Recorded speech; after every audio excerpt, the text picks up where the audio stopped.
Hey Jay, this is Melissa from New York. I'm calling about the discussion most recently in your episode about non-Americans and privilege. I wanted to reframe that discussion a little bit.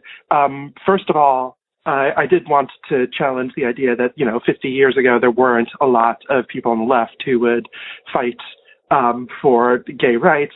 I don't think that it was mainstream, which I think is what you were going to say, or what you were saying, but I do think that 50 years ago in America, in Europe, even 100 years ago in both of those places, there were very strong gay rights movements that got crushed for various reasons or weren't successful for various reasons.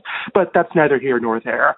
The main thing I wanted to bring up is that the idea of privileging Americans over non-Americans is something that I do think we have talked about in the left in the past, and I think it's something that has kind of fallen away. And specifically, I'm talking about internationalism, as in, the Marxist idea that, we have to, it's workers of the world unite, not workers of the United States unite. And I think that that is a useful lens to think about. Because when we're talking about non-Americans, we're often talking about something that one individual can't affect in the same way and can't really exercise privilege in the same way that I can when, as a white person, I walk past a black person in my daily life. There is an opportunity there for privilege.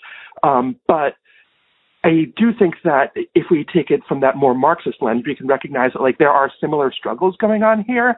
And especially with the increasing march of technology, the borders between us and, say, Mexico in the South are not borders that really make sense anymore, and that we, as people in the U.S., share more in common with the people in the U.S. than we do with people in Mexico, that is, than we do with the government that is spying on both of us.